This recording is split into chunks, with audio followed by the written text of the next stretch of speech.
Bonjour, bonsoir, coucou, hello. Salut.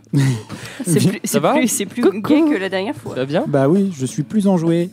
Bienvenue à tous dans l'horreur du dimanche, le podcast que vous laissez entrer chez vous tard le soir lorsque vous êtes seul.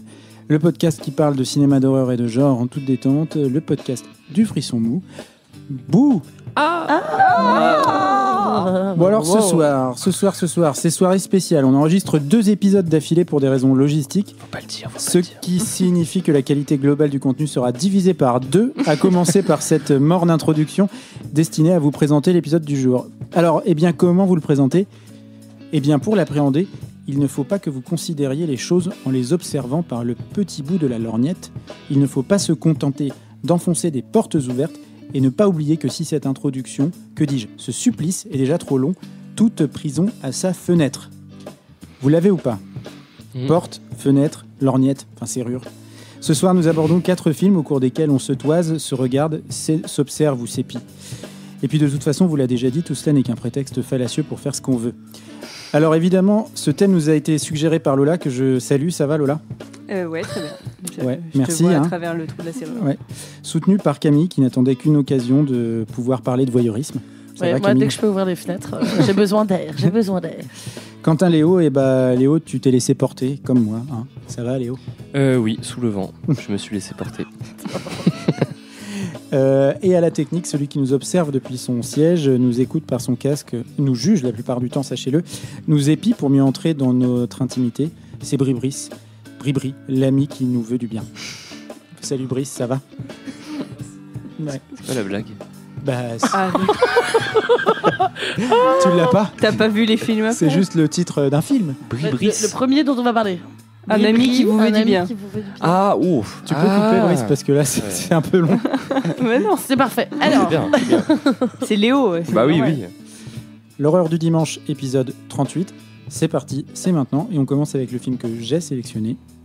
Et c'est Harry, un ami qui vous veut du bien. Tu l'as, Léo, maintenant ? Ah, ça y est, j'ai compris. Il s'est approché lentement, avec son grand poignard en peau de nuit. Il a pris tout son temps, avec son grand poignard en peau de nuit. Il a reniflé dans le vent, avec son grand sourire de trop de nuit. Il a souri de toutes ses dents, puis il s'est approché lentement. Il a pris tout son temps. De son flanc a délogé une lame de fer, avec son grand couteau en peau de fer. Il s'est mis à tuer le temps. Il avait froid dans ses grands vents. Il avait de la poule la chair. Il était nu comme un ver, avec sa lame en peau de fer, avec son grand couteau de nuit. Il savait vraiment pas quoi faire. Il faisait froid. Il est parti. Et voilà. C'est du Baudelaire. Un très beau poème. Oui. Harry, un ami qui vous veut du bien. Donc film réalisé par Dominique Moll. Est sorti en 2000, c'est un de ses premiers, je crois, peut-être son 2e ou 3e long métrage. Ouais, 2e. Ouais. Film au sein duquel on retrouve Laurent Lucas dans un de ses premiers rôles grand public. Laurent Lucas qui est un acteur que j'adore. Donc dans le rôle de Michel. Mais tu l'adores aussi, Léo, sans le savoir, parce qu'il joue dans ton film préféré. Ricky ?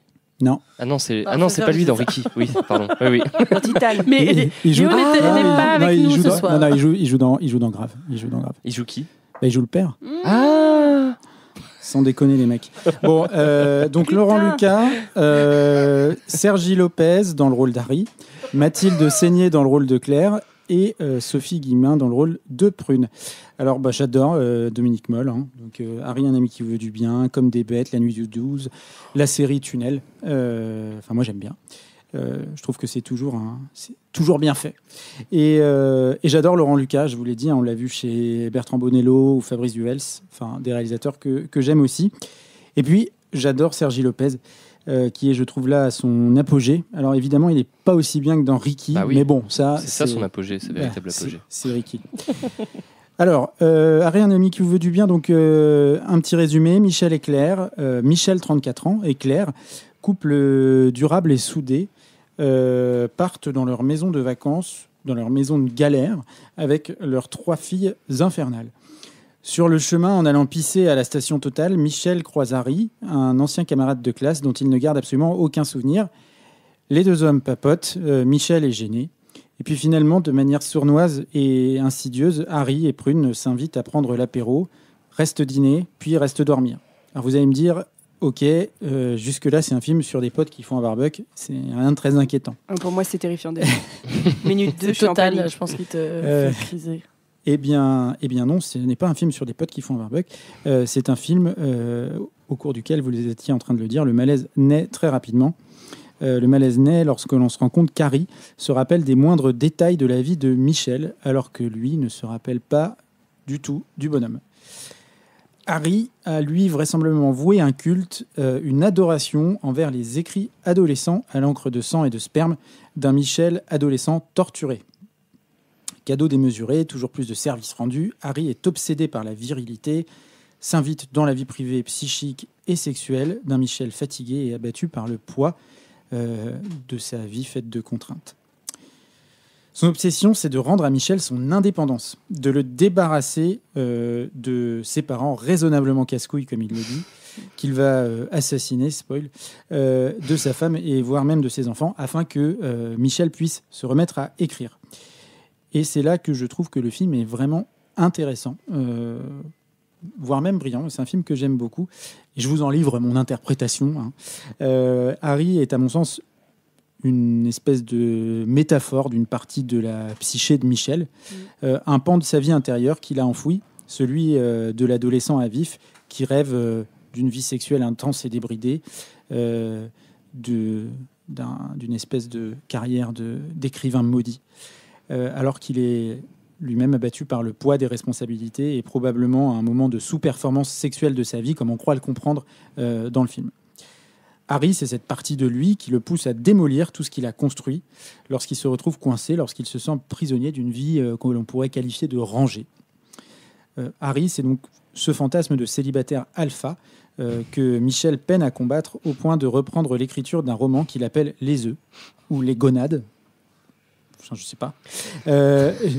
Jusqu'à finir par planter Harry dans le bide armé d'un couteau de cuisine, spoil, pour aller le jeter. J'aime bien que tu dis spoil après avant de spoil. Je fais systématiquement ça. Pour aller le tège dans le puisard, parce qu'on va combler le puisard. Le puisard. Pour aller le jeter dans le puisard qu'il va combler de terre comme un secret qu'il va enfouir sous des kilos de terre. Ça fait 2 ou 3 fois terre. Vivement la crise de la quarantaine. On a hâte de retrouver il a Michel. 34 ans, il en a pas. Il a 34 ans. Dans le film. Je te dis, la crise de la quarantaine va être terrible pour Michel à mon avis.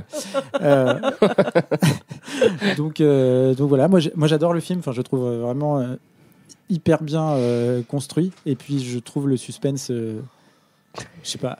Et les portes et les fenêtres dans tout ça. Je ne vous en ai pas parlé. Oui, c'est vrai. Attendez les gars. Déjà, Harry, il y a un trou de serrure sur l'affiche. Harry, c'est le voyeur ultime. Harry, c'est le mec qui... Non, mais bien sûr. C'était pour te remettre un peu dans les le banc. portes et les fenêtres. Attendez, vous vouliez que je prenne un spot publicitaire pour les Velux, là? Ah mais attends, j'hallucine. Vous n'êtes même pas capable de voir que... Il y a un plan où, effectivement, il regarde dans le trou de serrure. Non, mais oui. Ok, mais attends, le gars, c'est un voyeur ultime. Genre, il rentre dans sa vie, quoi. Il y a beaucoup de plans de mise en abîme où tu as à travers les fenêtres, tout ça. Enfin, merci, quoi. J'ai fait attention à ça. Ouais, j'étais très attachée au là, thème. Faut respecter le thème à la lettre, hein, attention.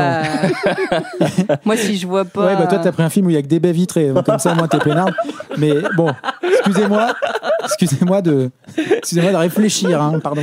Arrête de faire ton Harry, là, c'est bon, là, ça suffit. Hein. Donc non, non, mais enfin, blague à part, moi, j'adore le film, c'est la 4e fois que je le vois, je le connais presque par cœur maintenant, et je m'en lasse pas. Je peux le regarder... Enfin, je sais pas, je trouve qu'il y a trop de trucs qui marchent. Je trouve que Laurent Lucas, il est incroyable en rôle de père de famille fatigué. Mathilde Seigné, elle est exactement dans le même rôle que lui, mais au féminin, et elle est très très bien aussi. En tout cas, c'est des acteurs qui, je trouve, sont remarquablement castés à un moment de leur vie où ils correspondent exactement aux personnages qu'ils doivent jouer. Et Sergi Lopez est hyper inquiétant. Dans ce rôle avec cet accent qu'il a et tout, c'est je sais pas, moi je trouve que le film fonctionne direct, quoi. Et puis Dominique Moll, on sent que c'est quand même quelqu'un qui sait vraiment écrire très très bien. Parce qu'il est au scénario aussi, il co-signe, il est scénariste. le scénario qui est vraiment génial, qui pour moi s'approche très fort des grands films Hitchcockiens en fait. Enfin, c'est vraiment cette idée d'un je sais pas, du fantastique au sens premier, quoi. C'est-à-dire une situation très banale et qui petit à petit commence à partir, à vriller, à se dépasser et à. Ça devient quasiment fantastique. Ah bah oui. Et au point qu'on se demande. On se demande si même Harry existe vraiment. Tout à fait. Tout à fait, parce que c'est évidemment en tout cas un double, si ce n'est un morceau de la psyché de Michel. C'est en tout cas son double ultime, son espèce d'opposé très attirant. Qui lui n'a pas de problème d'argent, qui lui n'a pas de problème de dépendance ou de personnes qui comptent sur lui. Lui, il est dans ce truc de aussi très enfantin, comme tu l'as dit, genre de vouloir absolument assouvir tous ses désirs dès qu'il les ressent. Et en fait, c'est ce qu'on approche très souvent de la liberté, et en même temps, c'est complètement psychotique. Donc c'est un petit peu ambivalent. Et c'est vrai que les acteurs sont assez fous. Qui est obsédé par cette idée de virilité. C'est un truc qui est. Et en fait, au départ, moi, je me suis dit, ça va être encore parce que ça faisait longtemps que j'avais pas vu, et je trouve que c'est vrai qu'au départ, on se dit tout de suite, ok, bah le mec est fou amoureux en fait. Enfin, tu vois, il a une espèce d'obsession amoureuse. Sur Michel. Oui. Ouais. Sauf qu'en fait, ça part sur encore autre chose, et ça j'aime bien le fait que ça soit pas aussi clair, tu vois. C'est génial que son obsession ce soit de. Et puis d'ailleurs, c'est marrant parce que en fait, on a l'impression que le personnage d'Harry est né au moment où Michel a commencé à écrire dans son adolescence, puisqu'il se construit pas en dehors de ça en fait. Tu vois, il est pas défini, il est pas raconté autrement que par les souvenirs qu'il a de Michel.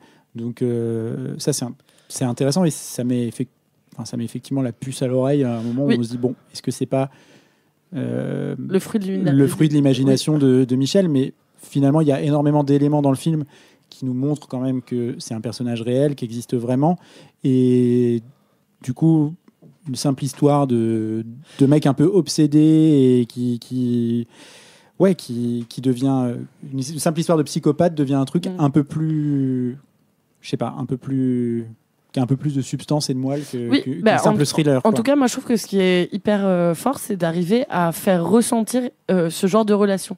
Parce que c'est de l'ordre de l'indicible, tu vois, cette espèce de personnage qui est aidant et qui en fait devient, veut t'aider malgré toi. Genre ça, c'est quand même un truc très terrifiant, et que je pense qu'on a tous ressenti à un moment donné, tu vois, pendant un petit temps avec quelqu'un qu'on a rencontré peut-être, tu vois. Oui, puis il y a aussi une sorte de violence sociale qui s'opère, parce que lui visiblement ne compte pas du tout son argent, et le fait là, ce passage au début où il achète une voiture à Michel et Claire est de base extrêmement malaisant, et enfin nous, je pense que n'importe quelle personne peut le comprendre assez vite, sur cette espèce de démonstration d'argent, pour moi c'est rien, je t'achète ce dont tu as besoin, comme si ça allait solutionner tous tes problèmes, quoi. Vécu comme une violence. Voilà. Tout à fait. Et puis il finit par l'accepter, mais en fait il l'accepte d'une manière. Aussi, hein. Ouais, c'est forcé, mais il l'accepte d'une manière dans laquelle, parce que je pense que s'il m'arrivait la même chose, bon, j'ai pas du tout envie qu'on m'offre une voiture. Ah merde. J'en ferais rien. T'as le permis? Ouais, j'ai le permis. Je m'en sers jamais, mais je l'ai. Je pense que la manière de. Enfin, je me vois pas accepter un tel cadeau, et la manière dont Michel accepte le cadeau, je la trouve hyper bien. Je sais pas comment. C'est hyper bien filmé. C'est-à-dire qu'il le refuse en l'acceptant, et il finit par l'accepter, mais sans jamais vraiment l'avoir accepté. Et je trouve que c'est. En disant on en rediscutera. On en discutera, et finalement il la garde, la bagnole, tu vois. Il y a un truc. Et puis il prend un certain plaisir en plus. Ouais, il kiffe la conduire. Et donc ça ça fait partie des éléments du film que je trouve vraiment très très bien fait, qui le rendent hyper, j'allais dire naturaliste, mais non, mais presque réaliste, quoi, tu vois, alors que le film est quasiment fantastique un peu plus tard. Et la dernière chose, moi, que je voulais soulever, c'était aussi d'un point de vue esthétique. Je trouve que c'est un film vraiment très beau. Enfin, j'aime bien cette image avec du grain, je pense, c'est ça. Je parle sous le contrôle de Lola avant de faire une sortie de route et de délirer toute seule. Mais... Attends, je vérifie ma liste de films à péloche. C'est bon. Non, mais celui-là, il y a un certain grain. Le fait aussi que ce soit transposé que tout se passe dans un contexte de campagne, enfin rural, c'est hyper intéressant aussi. Moi, j'aime bien ça. Enfin, je trouve que c'est un objet particulier, et c'est vrai que c'est un film très intéressant. Ouais, Lola, on t'a pas entendu. Oui, non, mais vous avez dit. J'ai dit que le film était naturaliste, donc tu peux y non, aller. mais vous avez dit beaucoup de choses. J'ai rayé Hitchcock de ma liste des trucs que j'avais à dire, que ce que Camille a dit. Mais donc, dès qu'il y a du name dropping, I'm there. Non, mais c'est effectivement là vous avez poussé l'analyse freudienne très bien. Enfin voilà, avec Harry qui est une pulsion de Michel. Je te faisais une blague tout à l'heure sur Dr Jekyll et Mr Hyde, mais il y a vraiment un truc comme ça pour retrouver voilà sa virilité, sa sexualité, sa créativité. Moi j'ai vu ce film pour la première fois il y a pas très longtemps. Et je pensais le revoir vite fait en accéléré. Et en fait, le film dure 2 heures quand même. Et en fait, j'ai tout revu tellement j'adore. Je crois, alors que ça fait pas très longtemps que j'ai vu, mais je crois que c'est un de mes films préférés de tous les temps.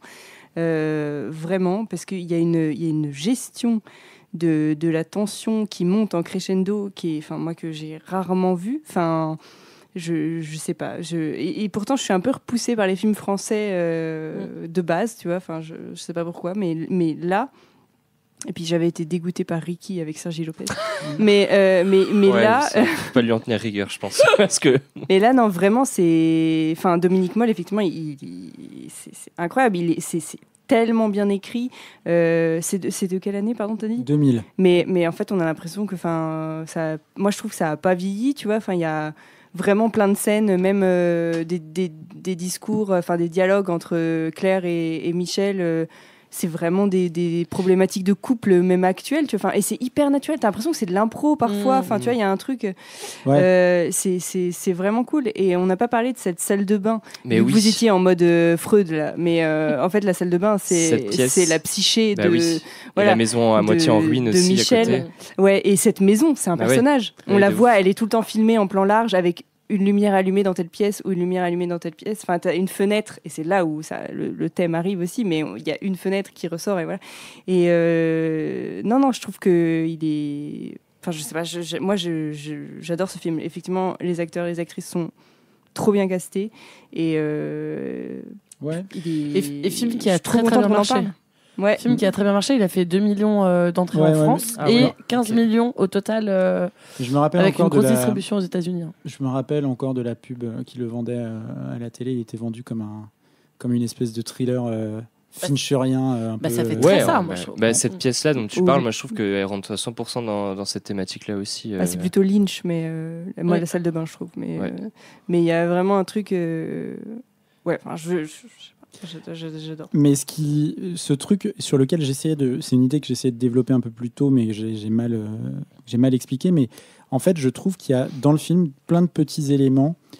Le malaise naît du fait que il y a plein de petits éléments qui raccrochent les personnages à des situations qu'on connaît toujours, mais c'est suffisamment fin pour qu'on s'en rende pas compte, en fait, pour qu'on voit pas les ficelles.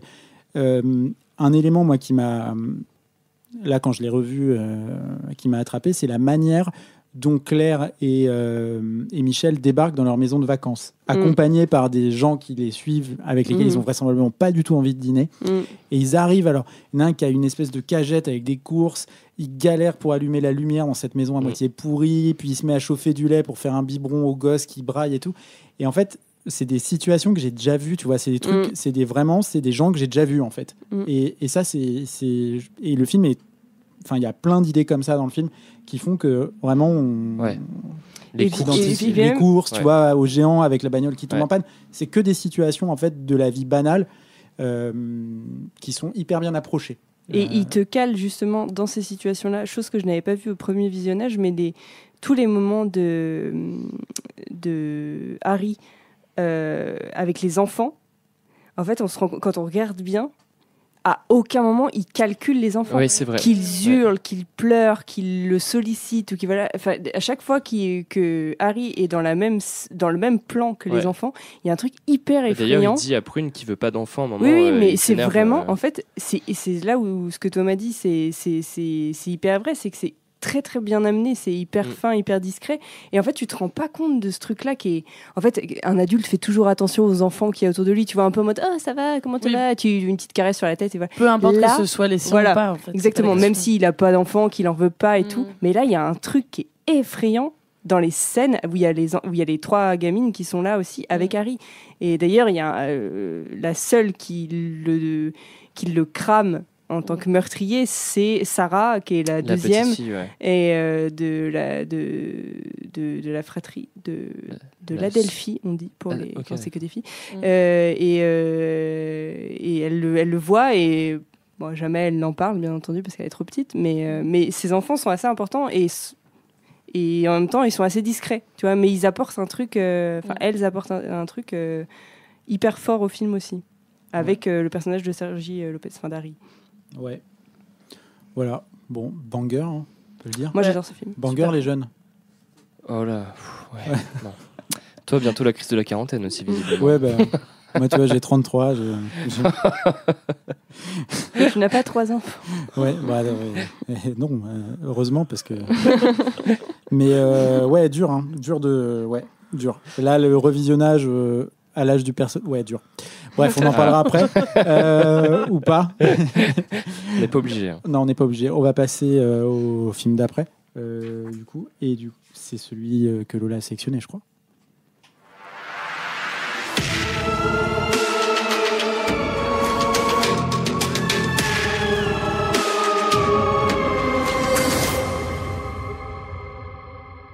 Alors Lola, quel est ce film ? Moi, j'ai choisi Pas un bruit. Can you read my lips?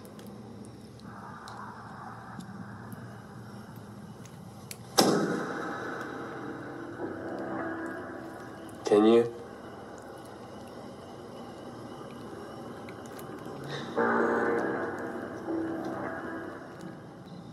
I can come in anytime I want. And I can get you anytime I want. But I'm not going to. Not until it's time. When you wish you're dead, that's when I'll come inside. Do you understand me? Good. Then we can have some fun. Eh ben, on va bien s'amuser avec... We're gonna have some fun. Ouais. Oui, je vous ai mis le seul extrait où ça parle en même temps, donc... C'est vrai. Donc, Pas un bruit, Hush, de son titre original, de Mike Flanagan, film sorti en 2016, film américain, avec Kate Siegel, qui joue le personnage principal de Maddie, qui est, entre autres, la femme de Mike Flanagan. Elle joue intéressant ça. Elle joue dans quasiment toute sa filmographie. Pareil pour Samantha Sloyan qui joue sa voisine Sarah et Michael Trucco qui joue John, le Tu veux mari dire que de c'est Sarah. mari et femme aussi ? Oui, ils sont tous mariés ensemble. D'accord. Il y a juste donc John Gallagher Jr. qui joue le tueur, l'homme masqué, qui n'est pas un habitué du réalisateur. Je ne sais pas pourquoi. Est-ce que c'est un frère Gallagher ou rien à voir ? Pas du tout, figure-toi que j'ai vérifié, rien à voir. Il y a 250 milliards de Gallagher aux États-Unis. C'est vrai. C'est pas faux. Voilà. John Gallagher, c'est Jean Dupont, là-bas. Ou Pierre Martin. Bon, tu couperas, Brice. Merci. Tu pourras rallonger le blanc, s'il te plaît. Enchaîne. Hein. Et rajouter du vent. Non, donc... Alors, vas-y. Donc oui, de quoi ça parle ? Donc ça parle de Maddie Young, qui est une jeune écrivaine à succès qui est récemment partie vivre seule dans un chalet au milieu de la forêt afin de retrouver l'inspiration pour son nouveau roman. Clin d'œil à Midnight Mass, qui est la série Sermon de minuit que Mike Flanagan sortira en 2021. Et oui. Évidemment, un tueur sadique rôde autour de la maison et évidemment, Maddie ne va pas tout de suite s'en apercevoir puisqu'elle est sourde et muette, ce qui rend le jeu voyeur du tueur et du spectateur beaucoup plus excitant. Que dire de ce film ? Déjà, bonjour Mike Flanagan, parce qu'on n'avait pas parlé de toi jusqu'à présent. Bonjour. Ouais, salut. Donc on le salue, on salue Mike. Ouais. Salut Mikey. J'espère que tu vas bien. Qui est quand même un des chouchous du genre de l'horreur dans le contemporain. En tout cas, c'est un gars qui fait du box-office. Ouais. Voilà. Je dis chouchou parce que voilà, c'est un réalisateur que moi j'aime beaucoup. J'ai vu tous ses films et toutes ses séries. Il y a des trucs moins bien, d'autres Enfin non, il y a des trucs moins bien, mais quand même, moi je suis rarement déçue par ce qu'ils proposent. C'est un monsieur qui est né à Salem, dans le Massachusetts. Et bien qu'il ne soit pas resté très longtemps, il a été quand même marqué par les histoires des procès des sorcières et donc tout le folklore autour de ça, des fantômes, et du paranormal. Ça fait très storytelling quand même, non ? Ça fait très storytelling, mais j'aime bien. Est-ce qu'il y a un biographe derrière ça ou pas ? Parce que né à Salem, Mike Flanagan est obsédé par les sorcières. Non, mais je l'ai relevé à 8 ans. Je écrit des nouvelles d'horreur. Comme ça. Je l'ai relevé parce que c'était le nom de notre labrador aussi. Salem. Donc c'est pour faire un petit coucou. Histoire qu'ils se reconnaissent. Voilà, histoire qu'ils se reconnaissent. Voilà, il faut savoir qu'il est aussi le scénariste et le monteur de presque toutes ses créations. Donc Pas un bruit à ne pas confondre avec Sans un bruit, dont j'avais déjà parlé. C'est le 3e film de Flanagan après Absentia et The Mirror, Oculus en français. Non, Oculus, le nom original, The Mirror, c'est le titre français. Des films sur le thème du surnaturel et Pas un bruit, donc Hush, c'est finalement le seul thriller réaliste qu'il fait, puisqu'il va revenir directement après au fantôme, avec le reste de sa filmo et de ses séries. Il le coécrit avec sa femme, donc Kate Siegel, qui est l'actrice principale. Et l'idée naît d'une envie de défi de Flanagan. Il voulait faire un film quasi muet. Et ça naît aussi de l'angoisse de Kate Siegel, voir un visage, la regarder à travers la fenêtre de sa maison en pleine nuit. Ce qui, pour ma part, est une de mes pires angoisses aussi. Sauf que j'habite en étage élevé à Paris. Mais bon, on ne sait jamais. Hein, mais il y a des gens qui nous regardent par la fenêtre de temps en temps. Oui, de temps en temps. En tout cas, moi, j'ai une phobie des baies vitrées. Je ne sais pas si cette phobie a un nom, mais il faudrait qu'on la nomme si ce n'est pas le cas. Attends, je fact-check en même temps. En tout cas, moi, je chie dans mon froc. Hein. Moi, je suis dans une maison avec des baies vitrées, c'est l'enfer. Mais même, genre la nuit et tout. C'est le jour aussi. Pire. Non, le jour ça va. C'est le fait de moi être éclairé et que dehors il fasse noir. Ah oui. Okay. C'est un peu. Ouais. Donc ça me fait très très peur. Donc c'est parfait pour ce thème et ça me permet de me confronter à une de mes peurs. Voilà, je n'en ai pas qu'une. Eh bien, écoute, ça pourrait se rapprocher de la cénocylacophobie, qui est la phobie du verre vide. Bon. Ou de la hyalophobie. Le verre vide. Du verre vide. Alors, ça ne m'arrive jamais. Je pense qu'elle a aussi cette phobie-là. Oui. Ça, non. Hein. Alors ça, j'aime mieux vous dire que non. Tout à l'heure, elle a renversé son verre, elle a hurlé. Ouais, c'est vrai. J'ai eu très très peur. La hyalophobie, qui est une peur et une phobie du verre et de tout ce qui est hyalin, voire transparent. Bon, voilà. Oui, mais c'est pas vraiment ça. Je pense que c'est d'être regardé sans le savoir. Je te donne les 2 premiers résultats. Pas la vitre en elle-même. Il a mis phobie baie vitrée. Voilà, j'ai écrit Moi, phobie j'ai baie peur vitrée. des billes en verre. Le premier résultat, c'est femme actuelle. Et le deuxième résultat, c'est aquaportail. Voilà, écoute, il y a Santé Magazine en 3. Donc voilà. Pas Doctissimo. Et non. Bon, on va faire des recherches. Parce que... Ouais. Oui, d'ailleurs, voilà. Je vous invite à nous donner le nom de cette phobie, ou à la créer. Angoisse suite à choc contre fenêtre. Oh putain, non mais... Bon, attends, je ferme. Oui. Je ferme mon navigateur. Donc film parfaitement dans le thème, où la menace vient de dehors, elle nous observe par les surfaces vitrées à la manière d'un jeu du chat et de la souris. Et ce que j'aime avec ce film, c'est que la tendance va venir s'inverser rapidement. Maddie et le tueur sont vite placés au même niveau de dangerosité. En fait, le home invasion qu'on nous vend va pas vraiment se produire. Le tueur rentre seulement au tout début, quelques minutes, et après il ressort. Et en fait, il réussit à re-rentrer à la toute fin, mais pas pour très longtemps. Spoil. Mais sinon, Maddie est certes bloquée à l'intérieur, mais le tueur l'est tout autant à l'extérieur. Et là, grâce à des idées de mise en scène qui sont... On les juge comme on veut, mais elles sont efficaces. Maddie s'empare de l'arme du tueur et met au point des techniques pour l'observer par les fenêtres sans se faire repérer, alors qu'elle l'est dans la maison et que c'est censé être la victime. Donc on a vraiment la relation de dominant-dominé qui va cesser de s'inverser pendant le film. Et ça a créé une tension qui fonctionne vraiment très bien pendant 1h30 et qui fait qu'on a vraiment envie que Maddie lui déboîte sa race. Vraiment, on est en mode, vas-y, éclate-le. Concernant le handicap de Maddie, ça rajoute, comme je le disais, de l'enjeu et de l'excitation pour le tueur et pour nous, spectateuristes, passant sans arrêt d'un côté ou de l'autre des fucking baies vitrées. On veut que Maddie s'en sorte, mais comme le tueur, on veut aussi que ça prenne un peu de temps.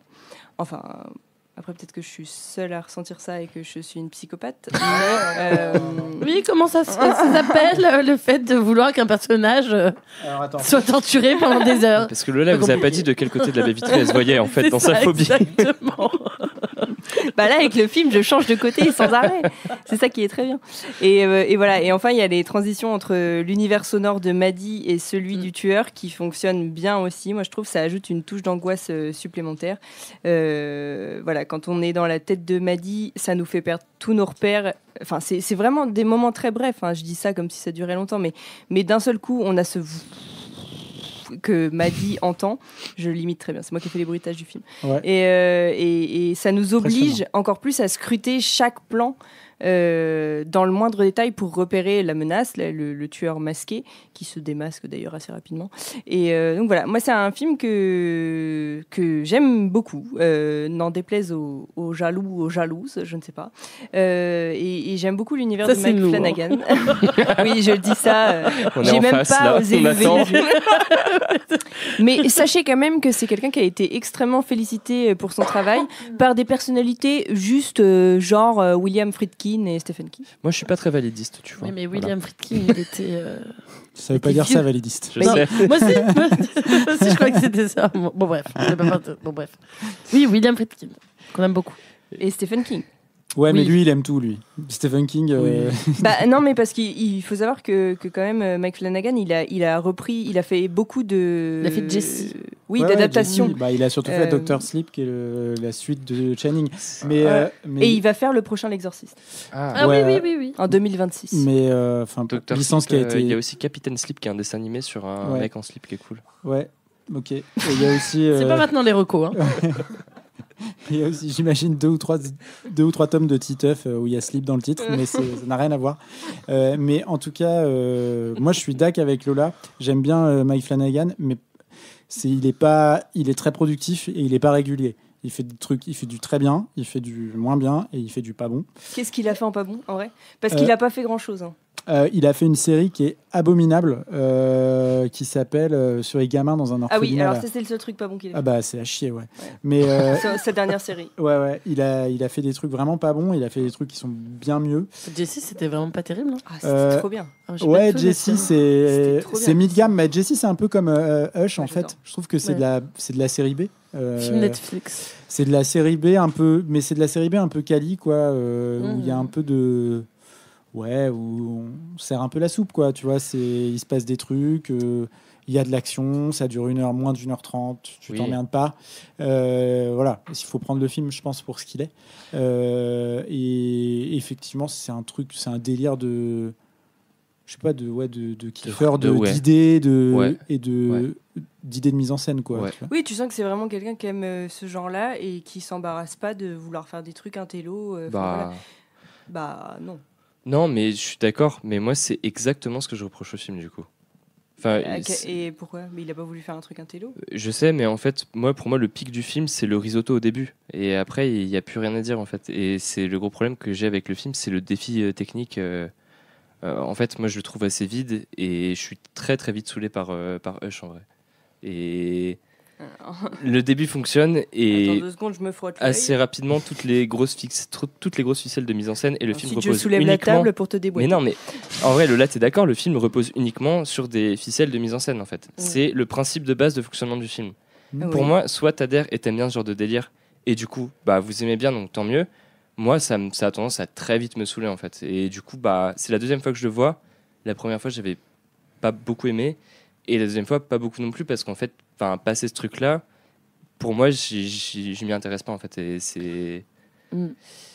Oui, pareil, moi je vais faire... les fans de Spring Breakers de l'autre côté de la table. Non, mais c'est drôle d'ailleurs que ça reprenne ce genre de configuration, mais moi c'est juste que je ne connaissais pas du tout le film, je connais très peu Mike Flanagan, enfin, j'ai juste vu qu'effectivement il avait fait Jessie que j'avais vu il y a quelques années, que j'avais vraiment pas du tout aimé, enfin, j'avais trouvé ça très anecdotique, mais bon, faudrait peut-être que je revoie pour me rendre compte. Bah, mais je connais pas le reste de son travail. En fait, ce qui est intéressant avec Flanagan, c'est que c'est un type qui est capable de passer de la série B à des trucs un peu plus ambitieux en termes de cinéma. Faudrait que je regarde effectivement le reste. Mais... Et qui peut être assez jusqu'au boutiste dans l'approche de certaines idées. Si tu regardes Dr. Sleep, le film n'est pas parfait, il y a plein de problèmes de rythme dedans, mais il y a t'as des vraies idées qu'il a poussées au bout, et le mec s'est quand même emparé, a quand même décidé de faire la suite de Shining, enfin d'adapter la suite de Shining qui existe,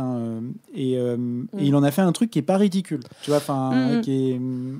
Je regarderai ça avec attention, mais c'est vrai que c'est celui qui a fait Hunting of Bly Manor. Bly Manor, ouais. Il a fait au moins 3 séries. Les faut 2 voir. Hunting et Sermon de minuit, Midnight Mass, qui sont Ouais. au-dessus de tous ces films. Dans ces séries, je trouve qu'il y a un fond qui est très intéressant et qui touche à des trucs sensibles et à plein de choses sur le deuil. Dans Midnight Mass, il y a une scène qui est trop bien sur la croyance et la religion, le rapport au sacré, que je trouve incroyable. Là, moi, je m'y retrouve pas.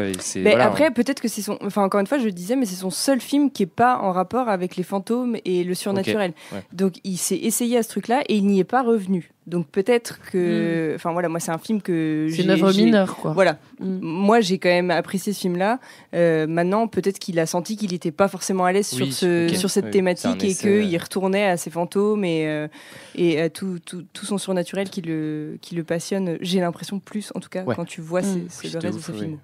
Mais moi, c'est juste que si je regarde, si je vois ce que j'ai pensé du film, en fait, au départ, j'ai trouvé que c'était très efficace. Il faut lui reconnaître une efficacité redoutable. Ça part très vite, voilà, et ça se déroule. Et effectivement, ça dure pas très longtemps, ça dure 1h20 et tout. Moi, le problème, c'est que je suis d'accord avec Léo. En fait, ça commence fort et en fait, ça ne décolle pas, je trouve.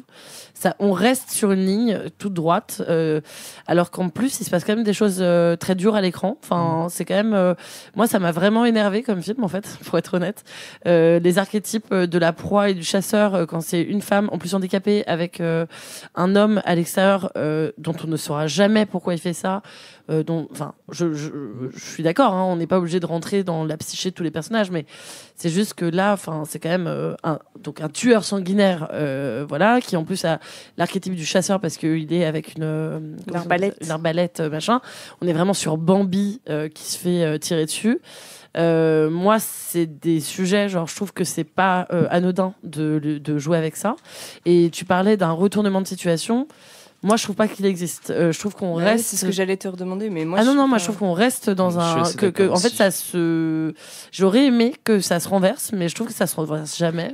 Parce qu'il y a à plein de moments. Enfin, déjà, en fait, ce qui est drôle entre guillemets, c'est que c'est lui qui coupe le courant et donc il lui coupe la lumière dans la maison et pour la mettre dans la merde. Mais en fait, c'est à partir de là que elle peut prendre l'avantage aussi. Oui, mais je trouve qu'on le ressent pas vraiment parce que le personnage de Bichette, là, je sais plus comment ça s'appelle. Maddy.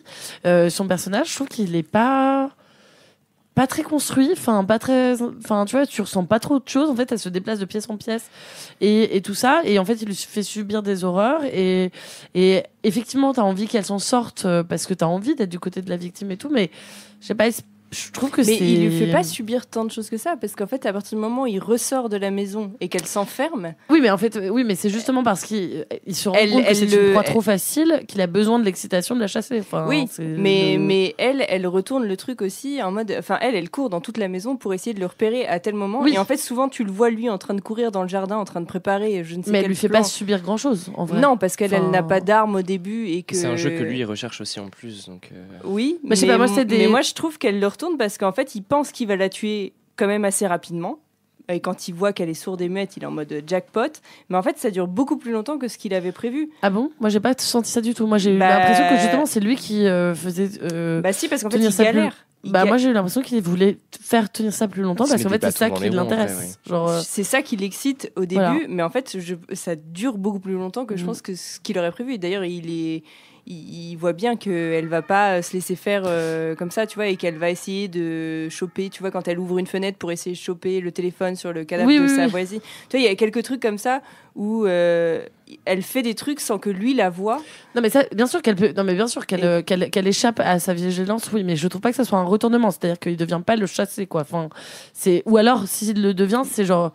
très très superficielle en fait. Je trouve qu'elle reste quand même très victime et qu'en plus même dans sa psyché, le seul moment où on rentre dans sa psyché vraiment, c'est vers la fin, je spoil attention, où en fait on va voir une fin potentielle de cette situation qui lui est proposée par son esprit avec une voix intérieure, son surmoi qui lui dit il faut que tu fasses ci ou ça ou je ne sais quoi, et où en fait on se rend compte qu'elle a quasiment accepté son statut de victime en disant ah non, de toute façon tu vas mourir en fait. Et ça c'est quand même un truc de renoncement que je trouve assez fort pour un personnage comme ça, tu vois. En plus un truc qui m'a dérangé, elle dit tu vas mourir sauf si tu le tues, bien sûr, oui. Mais sauf que le truc, c'est que quand même, dans le fait de partir et de courir, enfin, tu vois, elle aurait pu s'en sortir. Bon, bref. Et surtout, moi, il y a un truc qui m'a quand même posé question, c'est pourquoi faire ça, alors qu'au tout début du film, parce que comme tu l'as dit, Maddy est romancière, en fait, on la rencontre au moment où elle ne trouve pas de fin à son roman. Et moi, il y a un truc qui m'a dérangé là-dedans, parce que il y a une espèce de parallèle qui est fait entre genre le fait que elle réfléchisse à 8 fins alternatives pour son roman, tu vois, qui est de l'ordre de la fiction, et le moment où elle est genre dans la situation la pire pour elle, la plus vulnérable, la plus violente et tout ça, où en fait, je sais pas, il y a une espèce de parallélisme qui se fait entre la fiction. Tu vois ce que je sais pas si vous voyez ce que je veux dire. Mais c'est pour ça que moi je trouve que c'est un film technique, du coup, c'est parce qu'on fait un parallèle entre la narration. Mais sauf que moi je trouve que c'est un film de. Oui, ça manque quand même beaucoup d'empathie, d'humanité et de sentiments. Enfin. Et d'émotions, tu vois, je trouve. Ça reste une prod Netflix qui est fait, à mon avis, pour manger une pizza, tu vois. Je pense. Et j'ai pas compris la fin. Un risotto. Du coup. Moi, la fin m'a posé question. On en parlera en off. C'est un happy end pour le coup. Je sais pas, ça finit sur un plan d'elle où elle a une sorte d'expression un peu étrange, non? Ou non, pour moi c'est j'étais tellement énervée que pour moi c'est un classique happy end. Oui, soulagement. J'ai l'impression qu'elle avait un soir bizarre. Tu vois, pour ceux qui n'ont pas vu le film et qui n'ont pas envie de perdre de temps, ma voisine est morte, je l'ai détesté de toute façon. C'est exactement la même fin que Wedding Nightmare. Je sais pas si tu l'as. Oui. C'est exactement la même fin. Moi je préfère Wedding Nightmare, je pense. Alors c'est marrant, moi je trouve les deux films très similaires. Ça me fait penser à un BR un peu aussi, mais dans le genre. Ah ouais, non, un BR c'est mieux. Mais enfin, je trouve, mais c'est un peu plus intéressant. Mais non, moi je comprends. Dur quand même. Ouais, on est dur, oui. Non, mais filmer une maison de nuit. Non, mais je suis d'accord. En faisant genre qu'il n'y a pas de lumière. Mais oui. Avec que des baies vitrées, je peux vous dire que les baies vitrées, c'est que des C'est vrai, t'as raison. Les reflets, c'est vrai que ça. En fait, c'est juste que ça reprend pour moi vraiment les clichés du film noir. Je pense que effectivement, j'ai plus la même approche que. Peut-être. Que tu vois, enfin là on en a quand même beaucoup. Et moi, il y a des trucs sur lesquels je n'adhère plus du tout. Quoi. Et même il y a des trucs qui met en place. Moi, le début, je trouve presque un peu convaincant au départ parce que t'as plusieurs trucs que je trouve très chouettes. Et après, c'est l'abandon total de la profondeur. Moi, l'abandon du masque au début, je pensais que ça allait donner peut-être un truc aussi. Finalement, ça donne rien. Ça donne rien. Tout à fait. Moi, c'est là que je suis presque pas d'accord. Je trouve qu'il y a, en fait, moi, je trouve que c'est ce qui marche le moins bien. C'est la narration du film au travers du personnage complètement fictif de la voisine qui est parlante. Moi, je trouve que ça, pour le coup, c'est un truc dont il aurait pu se passer, mais je pense que comme c'est fait pour servir la soupe à des gens qui mangent une pizza devant Netflix, vraiment, je pense que le film est fait pour ça. Enfin, sans condescendance aucune, mais je pense qu'il faut vraiment le prendre pour ce qu'il est, et c'est ça. Il y a besoin de ce personnage. Et la deuxième chose, c'est effectivement ce truc de voix intérieure qui, à mon sens, dont il aurait pu se passer. Vous dites que c'est le seul moment où on rentre un peu dans sa psyché, mais en fait, tu vois, moi, j'aurais trouvé le film plus fort si on n'avait pas eu ça. Mais ça veut pas dire que c'est c'est bien réalisé, on va dire, quoi, ce moment-là. C'est le seul moment où on rentre dans sa psyché. Ça veut pas dire qu'on adhère à 100% avec la forme non plus. Non, mais vous dites c'est le seul. Et moi, je trouve que c'est presque le moment de trop, en fait. C'est-à-dire que je pense qu'il aurait mieux valu qu'on rentre pas dans la psyché des personnages du tout, parce que vraisemblablement c'est pas du tout important dans le film et que les enjeux c'est une espèce de survival, quoi. Voilà. Mais et puis il faisait plus peur avec son masque, moi je trouve. Ouais. Il aurait dû le garder plus longtemps. Par contre, Mike Flanagan, il sait réaliser. Après, on oui, bien sûr. Mais on sent qu'il sait faire des films. Tout à fait. Et ça se regarde. Enfin, je pense que ça plaira à pas mal. Enfin, déjà, ça plu à pas mal de gens. Moi, c'est juste que j'avoue que j'adhère pas en fait avec ce genre de. Mais enfin, moi, les séries The Haunting of Hill House et Sermon de minuit, ça a été des super séries à regarder. Il y a plein de trucs hyper intéressants dedans, et il y a beaucoup plus de choses fouillées et de choses à dire que dans ce film. Mais de toute façon, tu le dis, Thomas, faut partir du principe que c'est pas fait pour, en fait, je pense. Oui. Et moi, il y a un truc que je reproche à Flanagan, mais j'ai le même reproche envers les séries qu'il réalise. Et ça, pour le coup, c'est un vrai truc que je lui adresse. Dans ce film, tous ces films et les séries, il y a systématiquement des personnages qui sont toujours les mêmes acteurs qui prend, mais qui sont. Il y a une espèce de photo ou une espèce de. Comment dire ? Il y a une espèce de glow dans ces films. Il y a aussi dans Hush qui me gêne et qui donne en plus une espèce de côté lisse à tous ces personnages qui sont un peu des mannequins en fait. Enfin, tu vois, qui sont un peu. Et alors ça, c'est dans tous ces films. Oui. C'est un truc que c'est aussi dans Les Sermons de minuit qui en fait aurait gagné à être un truc un petit peu plus trash en termes d'image et un peu plus voilà. Et donc ça, moi, c'est un truc qui me gêne dans sa manière de faire. C'est une espèce de trademark parce que je trouve que dès que tu vois un truc Flanagan, tu le reconnais. Et voilà, moi j'aimerais bien qu'il se débarrasse de ça et qu'il arrive à nous proposer du Neil Marshall, du The Descent. Voilà. C'est parti. Non, je plaisante, mais il y a une photo un peu plus crade, quoi. Enfin, voilà. Ou alors du James Wan, peut-être. Alors James Wan, c'est très lisse. Hein. C'est très lisse. C'est le roi de la lisseur. Hein. Enfin, la licitude. Je sais pas. On va passer au film d'après.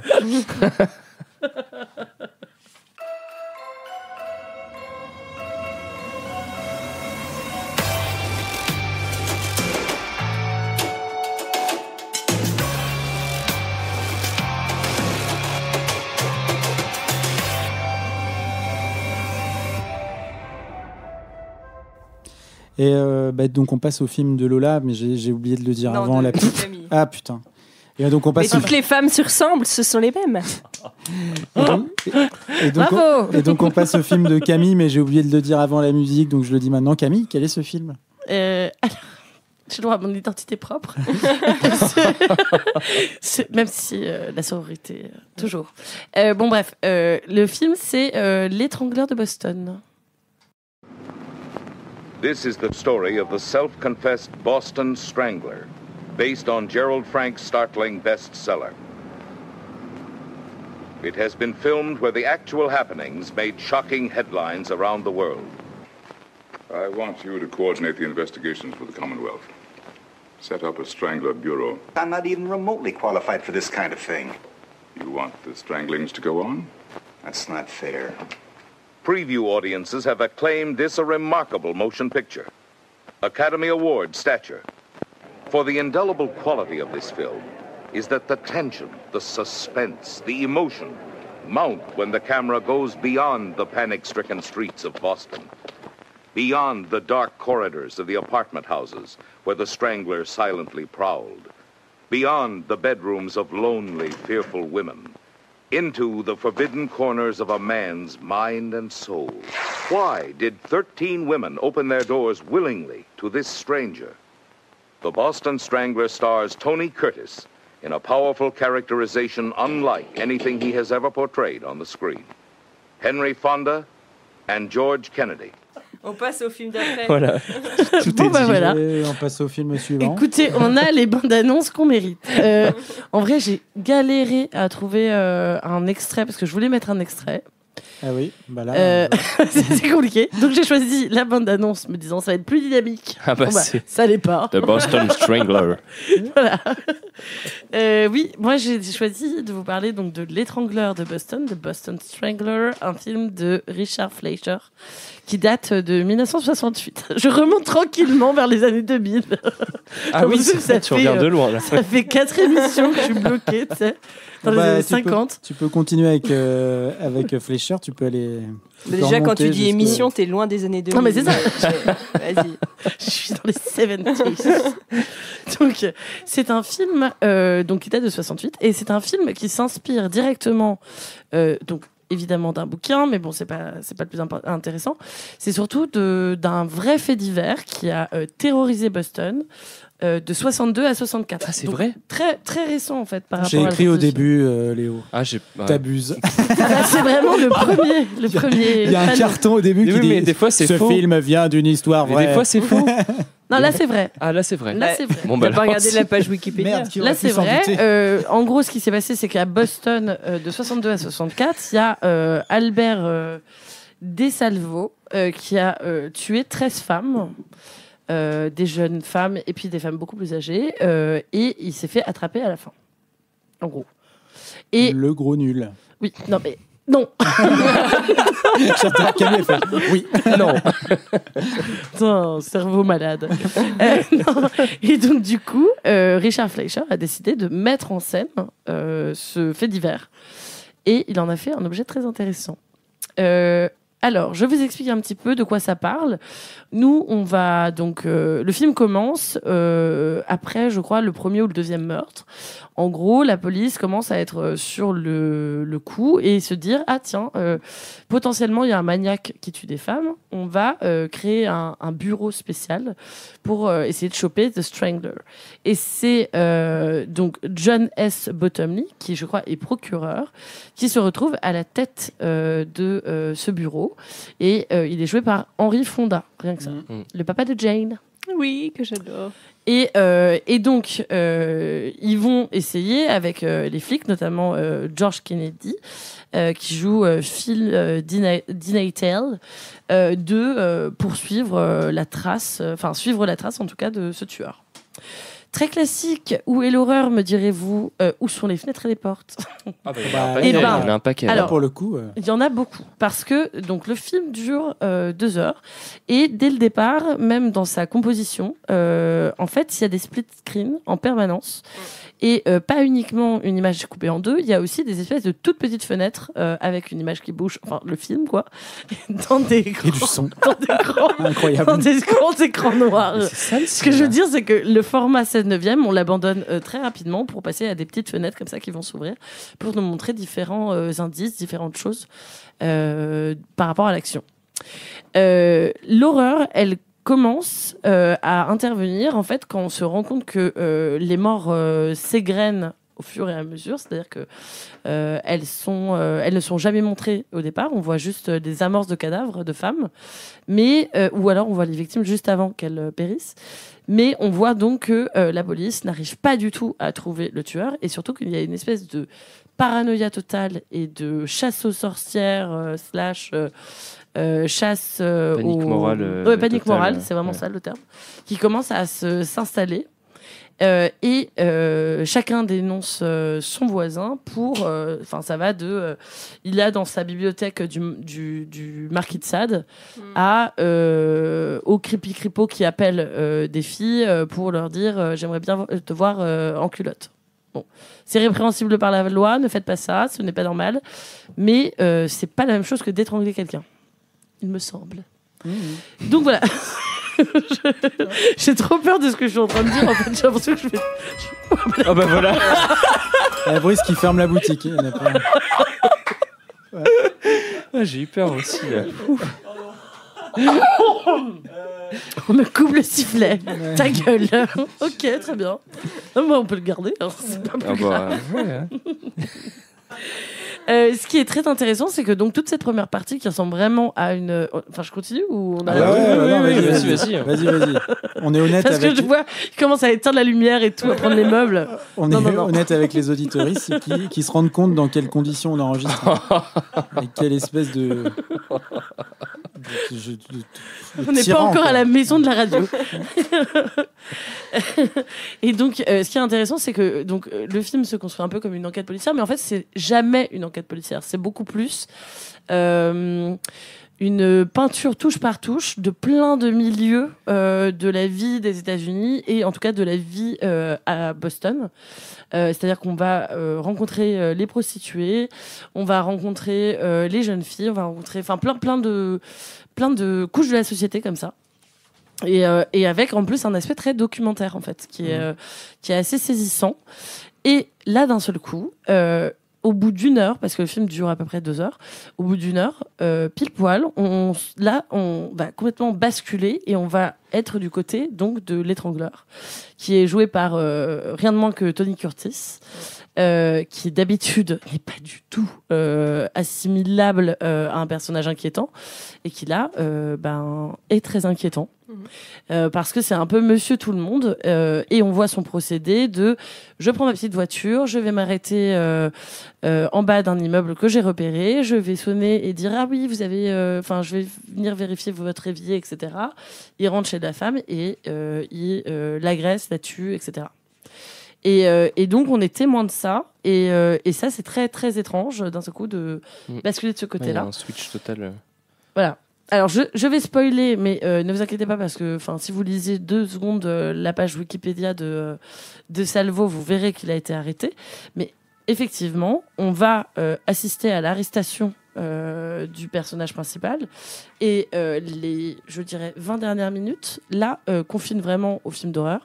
Parce qu'en fait, c'est la question de la folie qui surgit. Parce que le personnage est en fait manifestement... à une schizophrénie qui a l'air d'être présente, parce qu'il dit ne se souvenir de rien, et il a effectivement uniquement des flashs, des images intrusives qui apparaissent comme ça. Et donc, on va explorer au fur et à mesure des interrogatoires qui l'opposent à Fonda.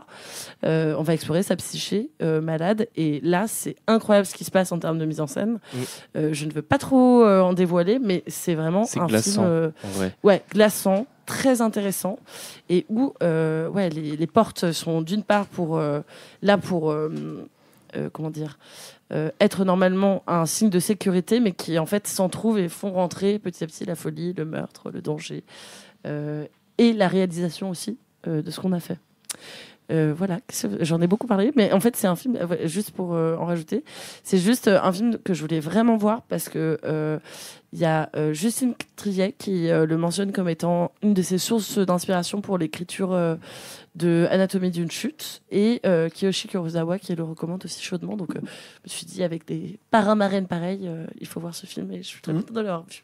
Ouais, bah oui. Non, mais c'est un film qui est aussi schizophrène que son tueur. Enfin, vraiment, c'est très bien. Moi, je l'avais jamais vu. J'ai adoré. Et effectivement, tu veux pas trop en parler, j'en parlerai pas trop non plus. Mais moi, je trouve qu'il faut, même si je trouve qu'on s'ennuie pas du tout pendant toute la première partie du film, mais il y a une séquence finale qui est incroyable en termes de réalisation et de jeu d'acteur, où effectivement Tony Curtis et glaçant, mais sinon tu parlais des split screen, c'est quelque chose qui est assez original pour l'époque, et d'ailleurs qui l'est toujours, on le voit pas souvent au cinéma, ce procédé de montage qui fait un peu, on pourrait penser que ça fait un peu cheap, mais là avec l'approche quasi documentaire comme tu le disais, ça fonctionne vraiment très très bien, et ça rentre merveilleusement bien dans le thème, et voilà. Moi, je trouve que c'est tout à fait un film d'horreur. Hein, voilà, vous me regardez comme ça avec des grands yeux. Mais je mets mon tampon dessus. C'est un vrai film d'horreur. Non, véritable film d'horreur. C'est du true crime. Moi, j'adore. Donc, non, il n'y a pas de souci. Tu ne prenais aucun risque, Camille, avec moi en faisant ce film. Crime. J'adore. Et les split screen aussi, c'est cool, parce que il se retrouve énormément dans la première moitié du film, et en fait plus on passe sur la partie psychologique du film, moins il y a de split screen, et c'est vraiment basé sur une multitude de points de vue de plein de milieux différents, comme tu disais, et aussi d'enquête, et au fur et à mesure que les pièces du puzzle se recomposent et qu'on passe du point de vue en fait du tueur, on abandonne ce procédé de réalisation, et du coup il a vraiment un intérêt qui est visible littéralement à l'écran, et je trouve ça trop chouette. Ouais, moi je suis d'accord parce que le film est génial, mais je suis pas vraiment d'accord dans le sens où moi je trouve que c'est la deuxième partie vraiment la deuxième partie qui m'a le moins intéressé. La deuxième partie du film, en fait, même si le film date de 68, je pense que c'est finalement ce qui va être plus confortable pour Fleischer à faire, de filmer un psychopathe, quoi, ou un psychotique. C'est vrai que la première partie fait plus moderne. Là, ce qui est incroyable, c'est la première partie, je trouve, où en fait, qu'il y a un truc qu'on revoit jamais. dans le cinéma, ou très rarement, où en fait il arrive à faire un film de fiction qui n'est pas un film de personnage. Oui. Et ça, je trouve ça dingue. C'est-à-dire que c'est comme Soderbergh, il l'a un peu fait avec Contagion, où il fait un film de pandémie. Et là, il fait un film de panique, de psychose collective, quoi. Et ça, le personnage, c'est la ville, c'est pas des enquêteurs, c'est pas. Il y a effectivement Henry Fonda qui a un rôle un peu central, et on le voit, mais on le voit même pas si tôt que ça. Hein. Il y a bien une bonne demi-heure sans lui. Tout à fait. Alors que c'est le personnage principal. Sans parler de l'étrangleur, enfin de Tony Curtis, qui arrive qu'au bout de un peu plus, vous l'avez déjà dit, d'un peu plus d'une heure de film, mais il y a vraiment au moins 30 minutes de film sans personnage, et ça, je trouve que c'est alors split screen, pas split screen, mais c'est vraiment, je trouve, un truc unique qu'on voit jamais, et ça, j'ai trouvé ça dingue. Enfin, parce qu'en fait, on s'emmerde pas, et je trouve pas ça documentaire, en fait, parce que c'est pas des images. Ça reste de la fiction, en fait. Enfin, on le voit. Il y a quand même de la mise en scène. Ouais. Il y a de la mise en scène dans certains documentaires. C'est pas la question, mais il y a quand même un effort il y a quand même une volonté de recréer quelque chose qui est pas réel, avec des images qui sont pas des comment dire, c'est des images qui ont été capturées pour l'occasion, et donc non, moi je trouve que c'est un truc assez unique, la première partie de ce film, et je trouve ça dingue. Et je pense que c'est un film qui a dû, dans sa construction, inspiré beaucoup, parce que tu parlais d'Anatomie d'une chute, enfin de Justine Triet. Mais je pense que ça a dû inspirer beaucoup d'autres gens. Hein. Oui, je pense aussi. Parce que Anatomie d'une chute, il a un peu cette structure aussi en deux parties, où on va avoir un premier point de vue pendant toute une partie du film, puis un second et tout ça. Mais finalement, des films construits comme ça, je crois qu'il y a Fincher qui l'a un peu fait dans Zodiac. Enfin, il y a quelques films comme ça de traques de tueurs qui existent, mais je le trouve quand même assez unique. Alors j'ai vraiment pas tout vu, et je sais pas, mais je crois pas avoir déjà vu ça ailleurs, et je crois pas qu'on le reverra, en tout cas. Non, c'est vraiment un objet très particulier, et pour le coup, moi, la fin, ce que je trouve absolument génial, c'est que ça... en tout cas, moi, l'inconfort, là où je l'ai senti très fort, c'était que, en fait, ce qui est dit, parce que le personnage, en gros, de Tony Curtis raconte, lui, sa version des faits, quoi. Et tout ce qui est montré, c'est le contraire de ce qui est dit. Enfin, il y a une espèce de décalage total entre la parole et l'image, qui est très perturbant, parce que au cinéma, ça passe quand même par les deux, quoi. Et donc là, il y a une espèce de dissonance cognitive qui s'installe et qui fait très peur. Enfin, pour le coup... Mais d'ailleurs, moi, je me demandais, parce que j'ai regardé un peu l'histoire de ce mec-là, et à aucun moment cette schizophrénie, enfin, en tout cas, ce truc de double personnalité est mentionné. Je suis pas sûre du tout que ça soit le cas. Je pense c'est pour le film. Ouais. Je pense qu'il a pris beaucoup de liberté sur la deuxième partie. Ce qu'il faut savoir, c'est que Fleischer, avant de devenir cinéaste, il voulait devenir psychiatre. Voilà. Donc, je pense que c'est pour ça. Non, mais c'est pas... Mais après, ça rappelle presque. On l'a revu en plus il y a pas longtemps. Je lâche pas cette ref voilà. Mais Psychose. Non, la fin de Psychose en vrai, avec toute la partie du coup sur la schizophrénie aussi, du tueur qui est montré dans un milieu médical à la toute fin. Ouais, c'est vrai. Non, mais enfin voilà. Donc Fleischer, quand même, on l'avait pas dit, mais c'est quand même un type qui a fait. Enfin. Bon, les gens qui écoutent, je sais pas, probablement qu'ils connaissent déjà, mais c'est quand même le mec qui avait fait Soleil Vert, dans ces années-là et tout ça, qui avait fait Les Vikings avant. Donc c'est quand même un réel très très important. Et je trouve ça un peu dommage que L'Étrangleur de Boston, en fait, il soit pas plus mis en avant que ça. Tout à fait. Mais parce qu'en plus, on retrouve même dans Soleil Vert tout ce côté enquête, journalisme, traitement médiatique d'un fait divers ou de panique morale et tout. C'est des choses qu'on retrouve dans ces films aussi de base, sauf que là, c'est poussé à l'extrême en fait. Mais là-dessus. C'est marrant parce que c'est une espèce de film hyper abouti de sa filmo, et bizarrement, je pense pas qu'il est pas du tout tombé dans les oubliettes, parce que c'est un film qui reste une référence pour beaucoup de gens, mais qui est pas hyper populaire en fait par rapport aux Vikings, par exemple, tu vois. C'est même plein de films de tueurs en série. Donc non, il faut voir L'Étrangleur de Boston, quoi. C'est grave. Et c'est moins bien que Hush. C'est-à-dire que dans Hush, il y a une arbalète. Dans le tueur de... Et là, il n'y a pas d'arbalète. Ouais, il prend des bains en nylon. Oui, et puis Hush, c'est quand même une chanson des Pussycat Dolls. Je crois pas qu'elle s'est fait une chanson Boston Strangler. Non. Not yet. Prochaine idée pour la reformation. Non. J'appelle Nicole. Stop.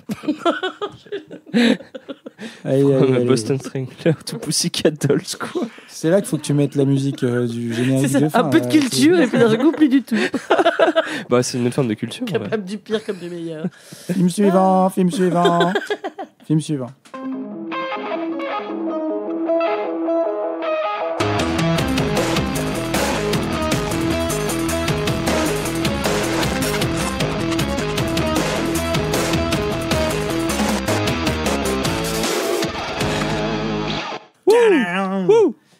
Il pue ce fromage à l'ail là. Ouais. Arrête. Léo. Oui. Fromage à... Léo. Tu parles de moi comme ça, c'est quel pas est, cool. quel est ce film? Et moi, je vais vous parler de Ghostland. No. Vera. Vera. Vera. Vera. Listen to me, please. Open the door. Stop it. Vera. Open the door.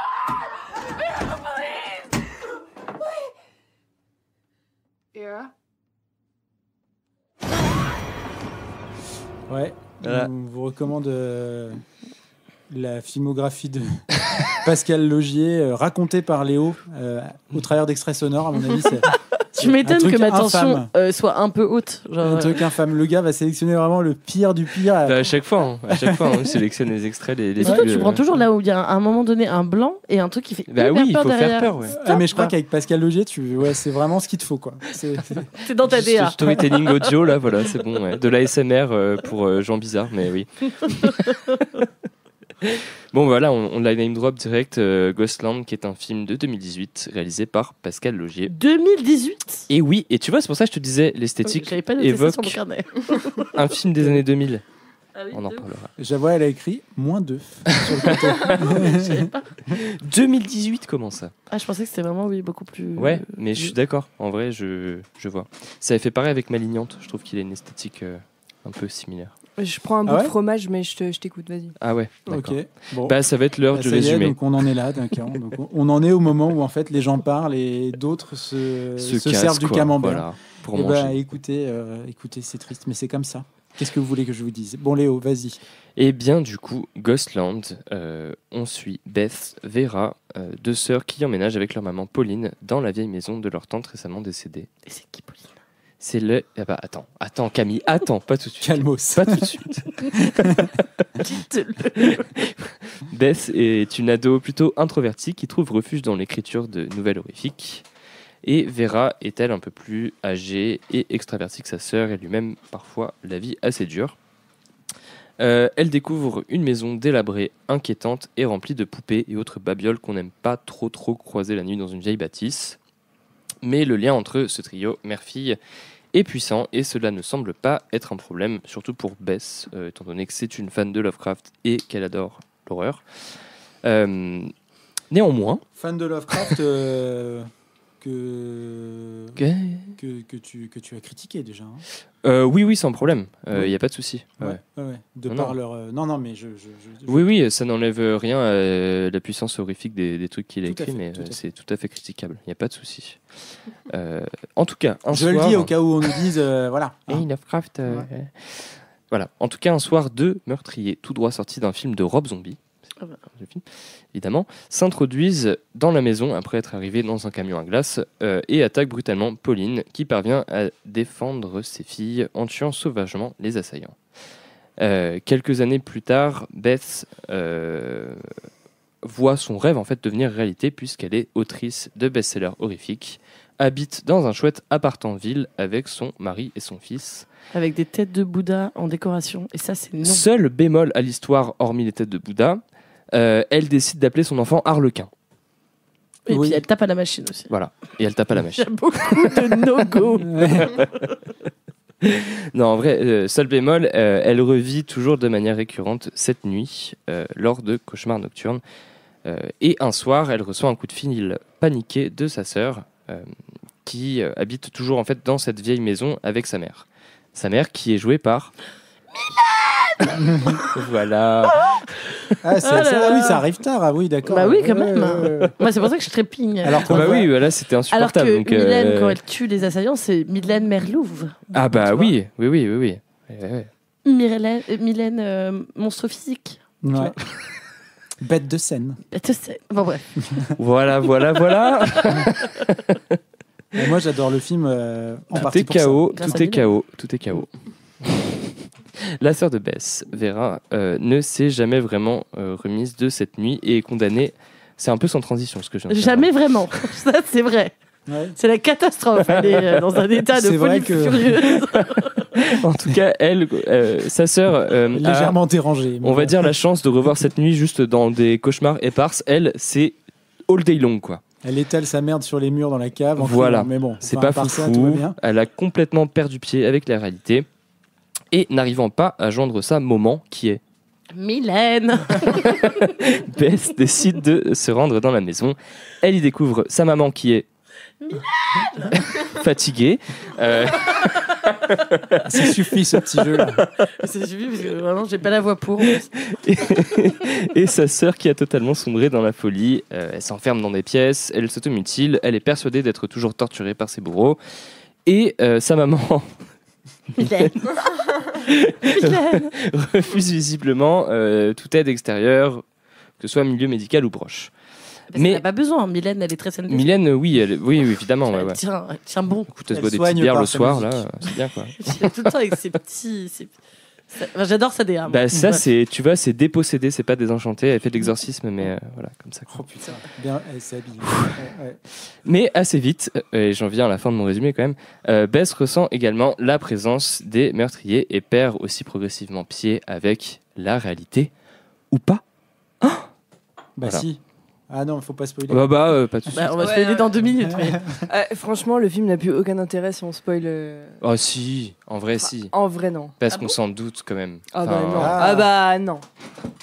Là, du coup, vous en doutez. Mais... Si vous ne l'avez pas vu, on va forcément spoiler. Arrêtez d'écouter maintenant, allez le regarder. Non, c'est un film, vraiment, c'est vraiment dommage d'être spoilé. On va le spoiler. En mode 6e sens, quoi. Ouah, je sais pas. Bah, bien sûr. Je sais pas. Ouais, moi je sais pas. Je sais pas parce que ça intervient vraiment avant la moitié du film, le twist. Et après, il y a quand même beaucoup de choses qui se passent. C'est pas. Déjà, le film est ruiné là.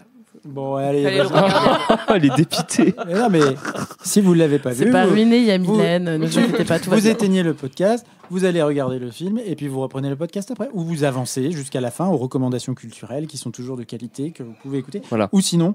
Et je le dis maintenant, vous allez mettre 5 étoiles, vous regardez le film, et puis vous revenez, et puis vous mettez 5 étoiles sur l'autre appli de podcast après, et puis voilà. Là, le film est ruiné. Voilà. Là, Allez, 5, 4, 3, 2, 1. Spoil. En fait, Bess n'est jamais partie de la maison, et elle s'est construit un monde idéal imaginaire pour supporter la violence de la situation qu'elle est en train de subir avec sa grande sœur, pardon. Ouais. Voilà. Ouais, bah après c'est. J'ai plus envie de voir. Après c'est festival. Après c'est festival, hein, franchement. Après c'est festival. Bah c'est un film qui est hyper intense. Ah ouais. Qui est hyper violent aussi. Intense. Very intense, yeah. Ouais. I mean, vous imaginez bien que si Mylène Farmer a décidé de sortir de sa retraite médiatique pour jouer dans un film. Ça a vraiment une intensité. C'est parce que Pascal Logier a réalisé un clip. Ouais, oui, mais je veux dire, là, le rôle, comment dire, je trouve qu'elle a totalement sa place dans le film et que c'est intéressant de savoir qu'elle est dedans pour comprendre un peu l'esthétique et tout ça, tu vois. Ouais. C'est très intense, c'est très premier degré. Ouais. Ça rigole pas trop, quoi. Ouais, ça se prend au sérieux. Ouais. Et tu t'en prends un peu plein la gueule. Ce qui est un peu dommage, parce que justement, moi, je trouve que la partie rêve, quoi. Elle est éclatée, quoi. Enfin, oui, je suis d'accord. Oui. Elle est un peu... déjà, leur gosse s'appelle Arlequin, on l'a dit. Elle a des statues de Bouddha. Elle écrit sur une machine à écrire. Oh là là, mais que se passe-t-il? Enfin, il y a un côté un peu... Mais ce qui est marrant, c'est que moi, je l'avais vu au cinéma et il m'avait fait grand effet. Parce que ça crie beaucoup, c'est super violent. Beaucoup, et la scène du début avec les deux gars qui rentrent, elle est moi, ça m'a grave rappelé dans la façon de faire hyper abrupte comme ça, dans Haute Tension, c'est pareil. Il y a un côté un peu comme ça, hyper bourrin. Et puis après, je m'étais un peu laissé berner, mais tu retombes vite dans l'ultra-violence. Parce que donc, ce qu'il faut savoir, c'est que les deux gamines qui sont toujours donc prisonnières des ravisseurs qui sont entrés au début, elles se font violenter de manière... c'est assez trash. En gros, il y en a un qui est dans un délire de j'arrive pas à communiquer, donc je suis hyper violent et je casse les enfants un peu, je casse les gamines comme si c'était des jouets parce que je fais pas la différence c'est entre une mère et son fils en gros les meurtriers, et l'autre c'est qui a le côté un peu tuteur ou tutrice et qui apporte des jouets, qui lui apporte des jouets, et les gamines qui la prêtent comme les poupées qui sont dans la maison que l'autre peut casser. Enfin bref, d'ailleurs, du coup, c'est très malsain. Et c'est gros trigger warning, quoi. C'est hyper violent comme film. C'est violence sexuelle, violence sur les enfants. Enfin, voilà, le film. Bon, c'est Pascal Laugier, donc ça va au bout de... Et d'ailleurs, c'est aussi un film comme dans The Boston Strangler qui traite en tout cas la maladie mentale ou la construction d'un imaginaire ou le déni avec la thématique d'une maison de poupée, des portes, des serrures, des cloisons, des miroirs, des clés. Et le jeu avec l'espace, je le trouve très très chouette et très bien exploité dans le film. Thématiquement, c'est relié, mais c'est un peu moins subtil, notamment dans le traitement. Il y a un truc un peu bizarre dans le film, et j'ai fait la confusion en disant le tuteur, la tutrice, mais qui est le traitement de ces personnages et de leur travestissement, qui est un truc traité de manière un peu bizarre. En fait, ce qui est marrant, c'est que je m'en étais pas trop rendu compte la première fois que j'ai vu le film en 2018, parce que je crois que je l'avais pas revu depuis, mais depuis j'ai revu Le Silence des agneaux. Et il y a un truc un peu comme ça, c'est-à-dire qu'ils traitent ces personnages de psychopathes comme des gens qui se travestissent, et du coup leur inquiétante étrangeté, le côté inquiétant qu'ils ont, il vient aussi de leur du doute qu'on a quand on regarde, on sait pas si c'est un homme, une femme, un homme qui se travestit. Et du coup, c'est une manière de traiter ce truc-là, de traiter la folie qui est un peu border. Oui, d'accord. Je suis d'accord avec toi. Et en fait, moi, justement, je me suis rendu compte que c'était volontaire alors que je l'avais pas eu pour moi. Enfin, c'était la maman et son enfant. Et à la fin, en fait, elle perd la perruque. Et on est censé, du coup, j'imagine, se dire « Ah, c'était genre un meurtrier aussi ». Et bah, ça m'a fait un peu cette sensation-là. Je trouve ça un petit peu problématique aussi. Ce plan, il a potentiellement rien à foutre là. Et oui, c'est peut-être un peu étrange. Non, puis c'est une manière, je veux dire, moi, j'avais pas vu le côté. Moi non plus, pas trop. Et c'est vraiment avec ce plan final où je me suis dit, mais attends, qu'est-ce qu'il veut dire ouais. Non, mais c'est une manière de. Tu sais, c'est une espèce. J'étais plutôt concentré sur le malade mental qui veut jouer aux poupées. Mais... Ouais, mais c'est pareil, c'est une manière de. Non, mais après, voilà, ça fait des films qui fonctionnent et qui sont intenses. C'est pas. Mais c'est toujours une manière de traiter la folie comme. Enfin, tu vois, de faire peur avec des fous. Ce que je veux dire par là, c'est qu'il y a une manière de traiter la maladie mentale et la folie comme objet comme tu vois, comme c'est eux qui sont censés faire peur parce qu'ils sont des malades mentaux, et du coup pour te montrer qu'ils sont des malades mentaux, on t'en met un qui est travesti et l'autre qui est un grand benet obèse, machin. Et donc c'est une manière de représenter le fou furieux, je suis d'accord, qui est un peu daté, et en plus pour moi on a parlé de l'étrangleur de Boston juste avant, qui fait pas ça. Et en plus une des références du film qui est genre clairement annoncée dès le départ, du coup c'est Rob Zombie avec La Maison d'Émile Corre. Mais Rob Zombie rajoute beaucoup plus de. Oui, et justement ça n'a rien à voir en faire. Voilà, en termes de traitement des personnages, on n'est pas du tout dans cette intention-là. Et enfin, oui, c'est assez problématique ce truc-là, effectivement. Et moi, je m'en suis rendu compte qu'à la fin, et tu revois tout le film avec les séquences où on veut te montrer un truc, et quand tu l'as pas vu, t'es en mode, pour moi, c'était plus un rapport fantastique presque à ce personnage. Oui, tout à fait, parce qu'au début, je suis tout à fait d'accord avec vous. De toute façon, c'est vrai qu'au début, de toute façon, le personnage là de la mère agresseuse, enfin, ou en tout cas je sais pas, la dominante, on va dire, c'est un monstre qui les éduque, l'éducatrice, parce que oui, c'est ça, elle est très éducatrice, très violente avec ces jeunes filles et tout. En fait, on ne la voit pas vraiment. Enfin, à tel point que vous allez vous foutre de moi, mais je ne sais pas pourquoi.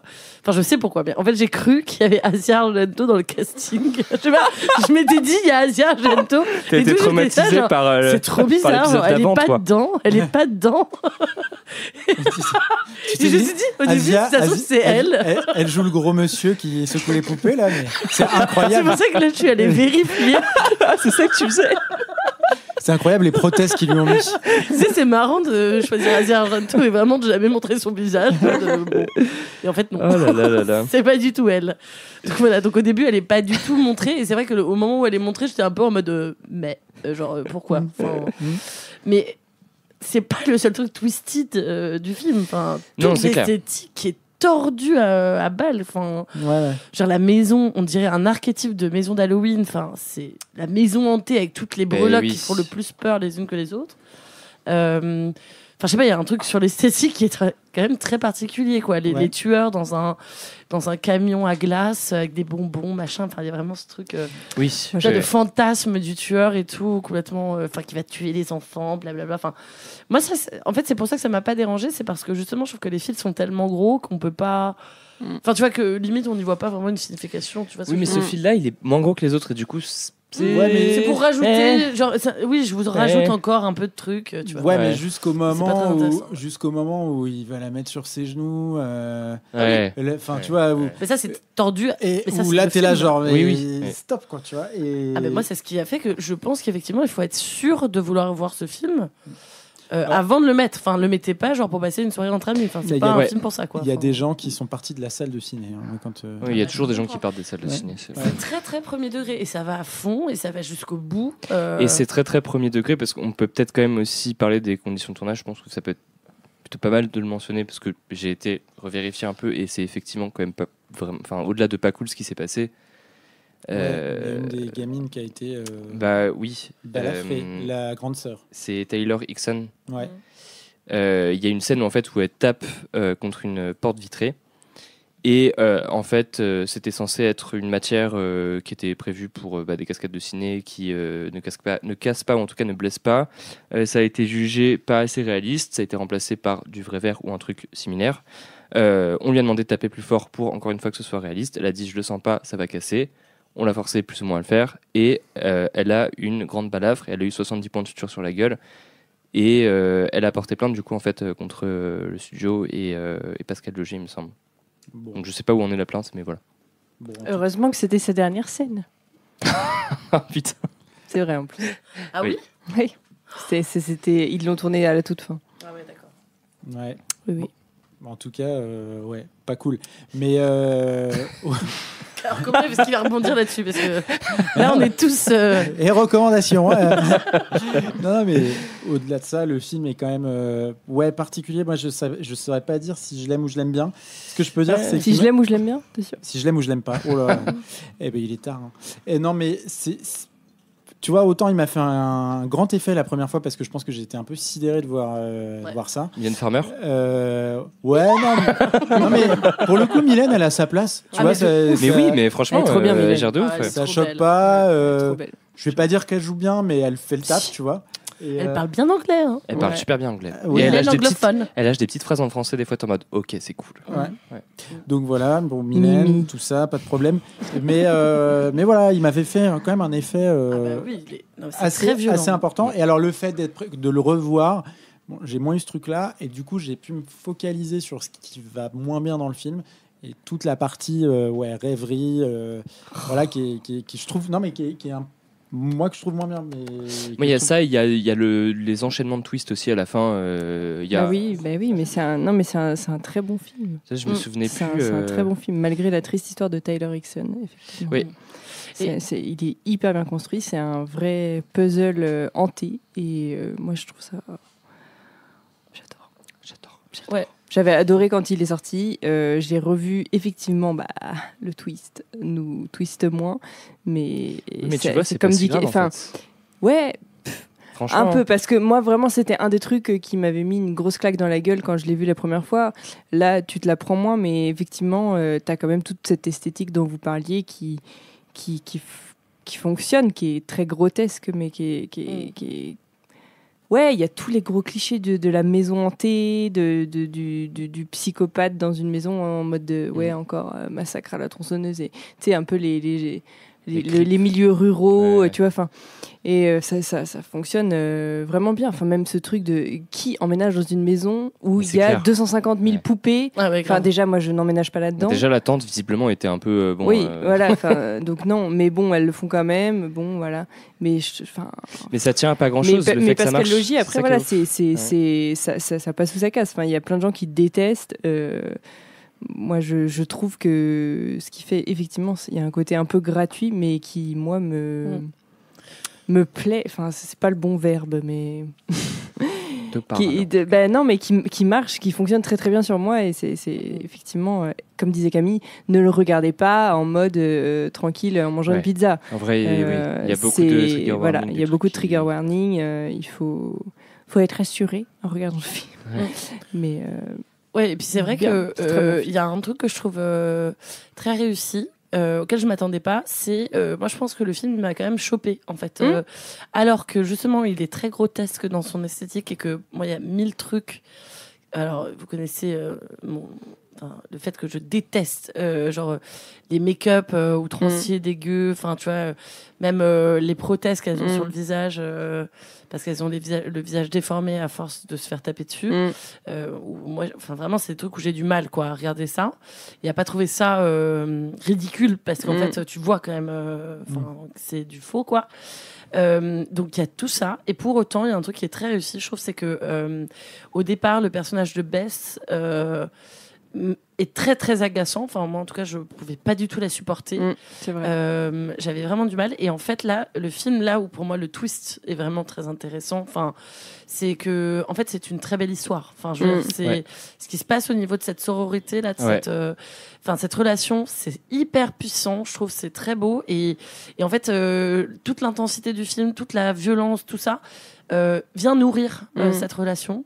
Et ça, pour le coup, j'ai trouvé que c'était chouette parce que ça rend le film justement pas gratuit, tu vois, et pas méchant avec ses actrices et ses personnages pour rien. Enfin, il dit quelque chose qui est assez beau. Il y a cette scène qui est super belle qui arrive juste après le twist en gros où du coup Bess dit I hate you et elle la prend dans ses bras pour la consoler. Et en fait, elle a fait sortir sa sœur de sa torpeur et de son rêve qui est genre super belle et qui résume bien la relation entre les deux sœurs en fait. Oui. Ouais. Et puis la scène où elle prend sa défense à la fin qui est... qui est... Enfin, bon, il va falloir que peut-être tu arrêtes de choisir des films d'enfants qui vivent dans un rêve éveillé. Mais c'est pas fait exprès parce qu'en fait, je l'ai vu il y a pas mal d'années et je me souvenais pas que c'était aussi violent en vrai. Ouais, genre Léo, il est dans sa dark. Mais ouais, c'est clair, je suis pas un Dark Sasuke, je vous jure. Ça Léo, il est en train de revivre des traumas de son enfance. Troll 2 est bien loin. Je sais pas ce qu'il veut nous dire là, mais le gars, il a vrillé de ouf. Là. Ah là là. Et ok. peur. Ouais, j'avoue, entre Thaïlande et celui-là, c'est. Ouais, la Thaïlande, c'est. Putain. Bon. Ça suffit. Allez. Je vous rappelle qu'on a un deuxième épisode enregistré. On n'a pas le cul sorti des ronces, comme dirait l'autre. C'est fini. Il y a plus de petits. Non, là c'est bon. Là c'est les. C'est fini. Il y a plus de films. C'est le moment où l'on se raconte ce que l'on a fait le week-end précédent, dimanche dernier.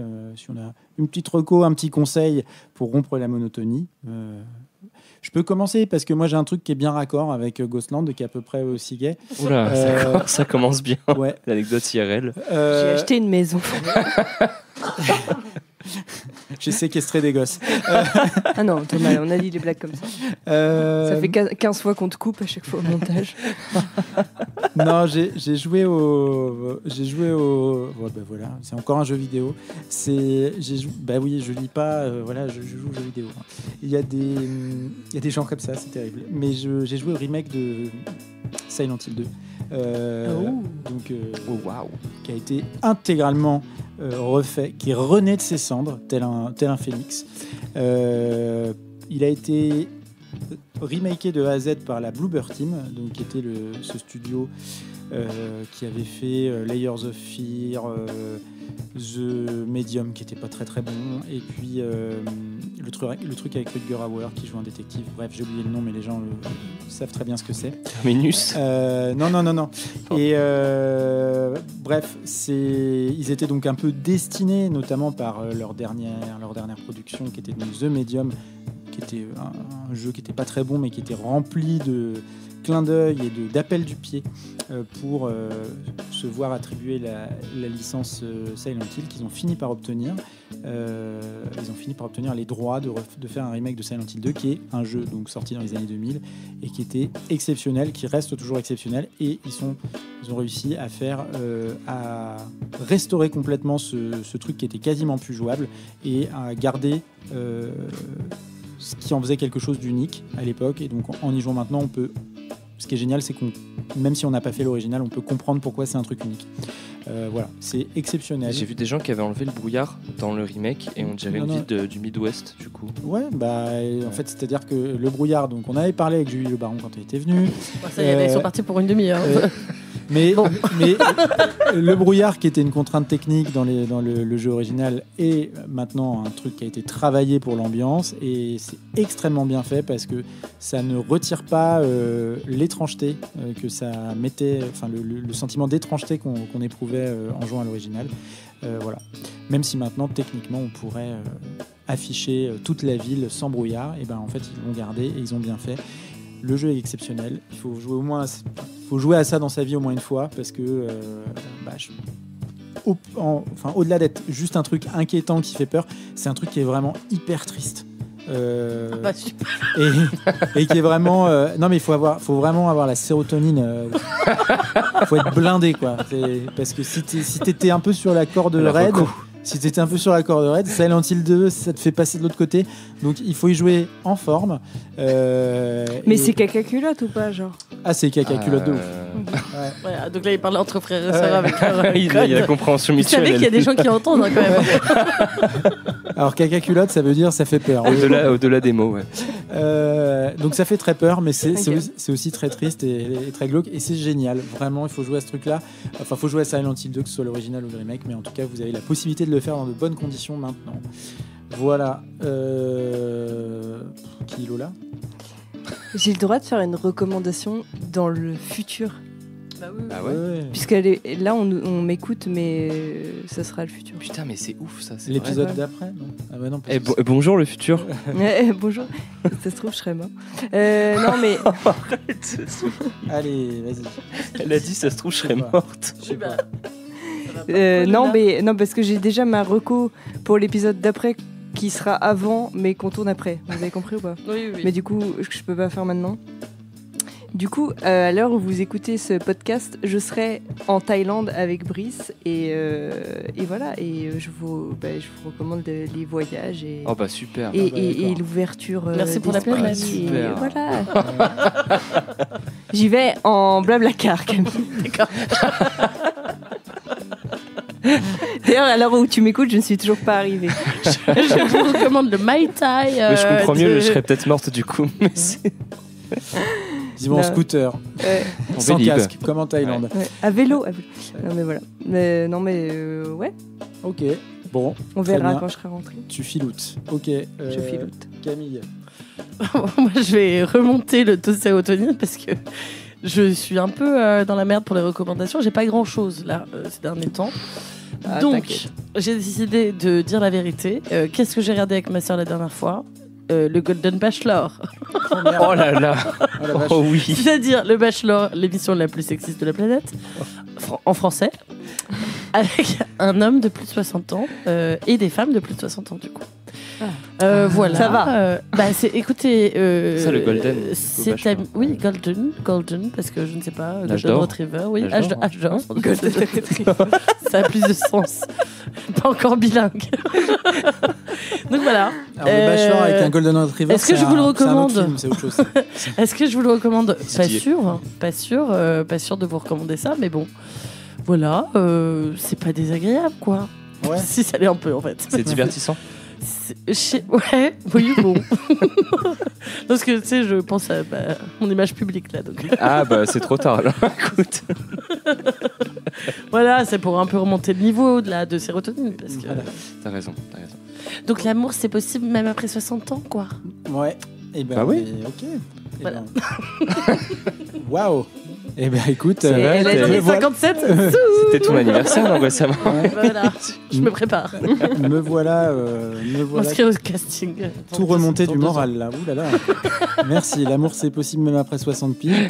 Léo. Ouais, bon Léo il sait pas. Si, je sais. Ah, si. Moi, ce sera une petite recommandation musicale.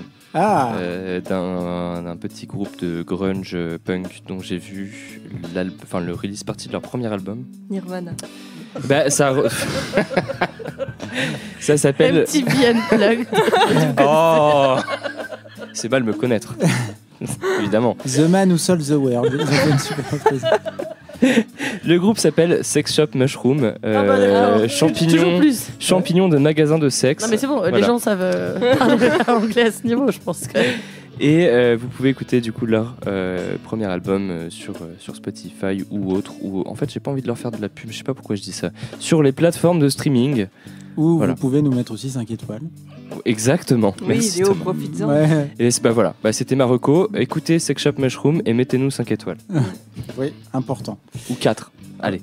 Non, 5. 4, ça vaut pas le coup. 4, vous allez vous faire chier pour rien. C'est se fatiguer pour rien, 4 étoiles, franchement.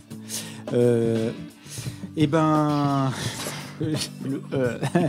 Elles étaient bien ces recos. C'est de mieux en mieux. Ouais, bah alors, c'est pas grâce à toi, ma grande, je peux te dire. Oh putain. Je vais vous recommander la Thaïlande où je serais peut-être revenu, je serais mort. Je serais mort et je serais peut-être plus. Voilà. Merci. Bon, merci d'écouter, merci d'avoir écouté jusqu'au bout. À bientôt, à tout de suite parce qu'on fait un autre épisode après. Enfin bref, c'est le bordel. Salut, bisous, ciao. Bisous, ciao.